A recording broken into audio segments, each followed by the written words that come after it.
The flooding that North Richmond community members experienced was due to being located in the floodplains of Wildcat Creek and San Pablo Creek. So looking into the future, sea level rise associated with climate change may be the most prominent issue North Richmond faces. By the end of the century, it is predicted that there will be an increase of sea level by 6 feet. For North Richmond, this would result in the flooding of critical infrastructure, such as the West County Wastewater Treatment Facility.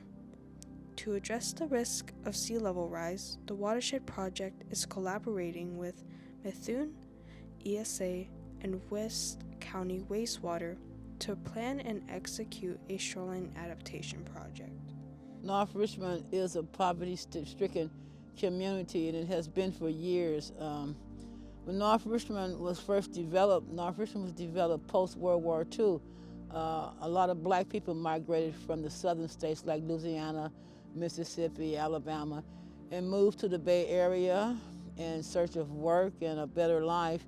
This was the only area that African Americans could buy homes, that our people could buy homes.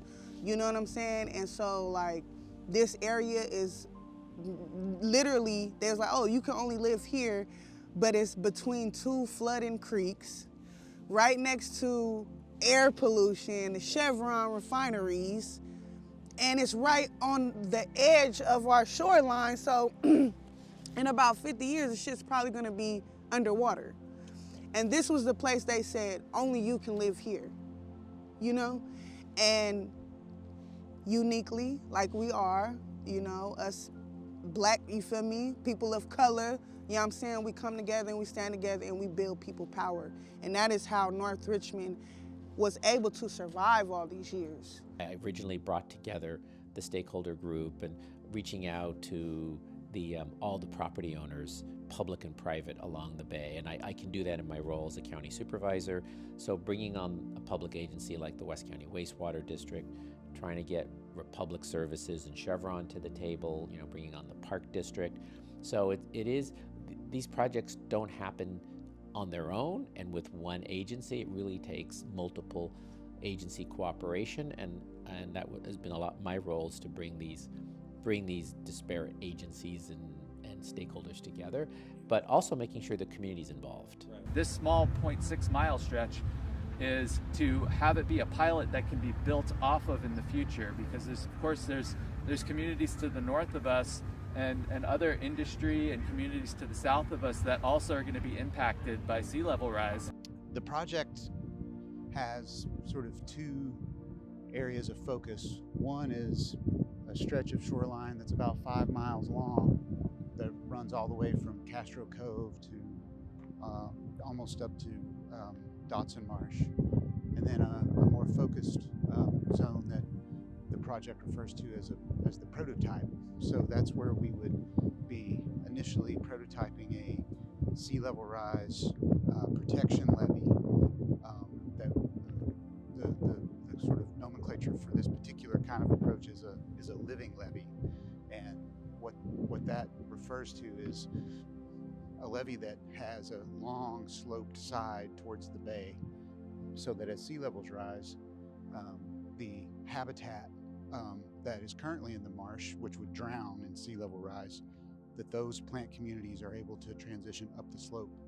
And so you're able to have sort of continued habitat, similar habitats continue as sea levels rise versus being drowned by that.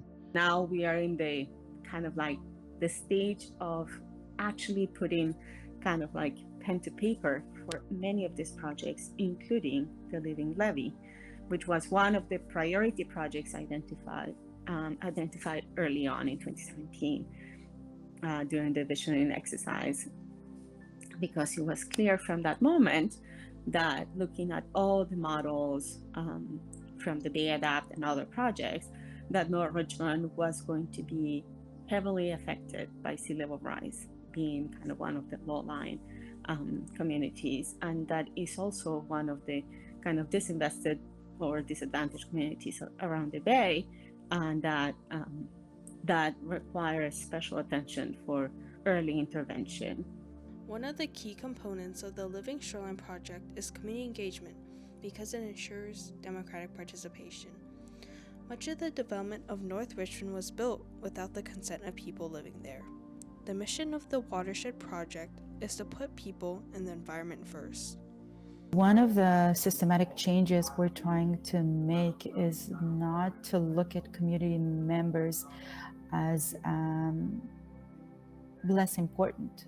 They work on their project and their contribution is really important. We treat them as experts, right? They're experts because they live in this area. They know more than us about what they need, of course, and they come up with really good ideas of what to include or how to prioritize the different amenities we want. Because it's all about visioning an area that has been forgotten, that has been just kind of like done wrong and polluted and just all kind of things. It's an area, it's to vision out this area and what it could be. And I think everybody's answer would just be, well, anything would be better than what it is, right? Like anybody's answer would be like that. But if we're trying to vision, we're thinking about our kids, we're thinking about our families, we're thinking about, you feel me, our future kids and can this be sustainable for my kids' kids, right? We have experienced years and years and decades of people who are just doing, and not really thinking about everybody else in the process. And I think that these projects, whether it be this initiative or another initiative, all of these projects shows how much people really care about where they live, about what they're doing, you know what I'm saying? And so like, I feel like we all of us take accountability for moving forward these initiatives. Really, the biggest challenge in my mind is listening to all these other peoples, these other communities, which is also listening to other habitats and life forms, so that they are all being treated in an appropriate manner. The Shoreline, the Living Levee project is like, we know sea level rise, North Richmond is going to be prone to flooding. Like I say, I've experienced temporary flooding in North Richmond, but with the sea level rise, it's going to be a permanent situation.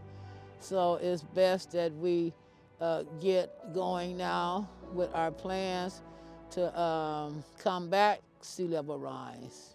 And I think the plan is just a beautiful project, because not only are we going to build a levee 7 feet tall, but we're also going to try and add the recreational aspects into it.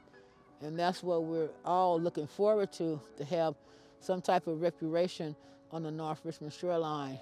So I want them to be an opportunity for communities to have like better quality of life and more jobs and other type of benefits, so that we're not just investing in a wall. I would like to see kind of investment not only in green infrastructure, but in communities as we're like advancing these projects. Love to see stuff like that out there, just information, recreational opportunities, sit-down areas, a place where like I can maybe throw my daughter's birthday party, you know what I'm saying? Like where I could just come out and say, everybody meet me at the shoreline, I'm about to throw my daughter's 3rd birthday party or something. Like that'd be so fun. Yeah, and then growing up, living close to the mud flats, we always was able to see the beauty and the potentials, but we don't have access to the mud flats. And that would be great for us, just to grow up in a community and be here for years and years, and you look out and say, ooh, what a beautiful bay, what a beautiful marsh area. But we can't get to it, we can't even enjoy it, we don't have access to it. So this means a lot to us to have access to the bay and also fill in the gaps of the Bay Trail. But none of this is possible without continued support from the community. The project is in a critical phase and requires community support to raise funding and pressure the government as well as landowners to push this project to completion. And hopefully it will make this project a reality. I think the Richmond community should stand up for its rights and not be bullied by bully corporations and very aggressive profit venturers. And it is our land, it is our people, it is ours. It is public land, and we should do our best to protect it. My biggest concern is that we don't have a real sense of urgency, given that we have been talking about this for so long, and people seem to kind of continue to kind of minimize the potential impact that is going to have in these communities. So we know that it is going to happen, and it's going to happen much faster than we thought. So now we're starting to plan for the year 2030, which is only in 8 years, when we have to have some level of protection, especially for these communities that are going to be most heavily affected by sea level rise and where the community needs the most support. So I think that my concern now is that we need to move faster in implementing this project so that we can actually protect the community from sea level rise. But also I want to make sure that it's done right so that the community needs are addressed at the same time. And I think that's the most important thing to change, to visioning, is working amongst everybody. Even if the opposition was Chevron, right? Chevron needs to be at the table with us too. You know what I'm saying? That's the only way we can be able to get somewhere. In the democratic decision space, sometimes can take a long time, right? That process can be long and overwhelming and a lot. It may feel like a lot, but that's the grassroots of how things really change. It's when everybody comes together to discuss a vision, you get all these different perspectives. So I may have a vision oh, I just want to see the shoreline with just parks. But an environmentalist in there may say, well, we can't just put parks on a marsh because it'll sink. I need that feedback, right? I need people around me, everybody around me that have different experiences, different perspectives, you know what I'm saying? Because we ultimately want to create something that's sustainable, not just for us, but for the future, right? So we need those different perspectives and those different people in the room. But first and foremost, we need the people that are actually living in these conditions, that are closest to the struggle, the people that are actually living here, creating these solutions, a part of creating these solutions. Because the people that are at the table now are not the people that are getting the impact, right, of feeling asthma, respiratory illnesses, because we live next to Chevron. So the people that normally, traditionally, are at the table are making decisions for people who actually live in the struggle or actually live in those, those challenging situations. And so I think first and foremost is bringing those people to the table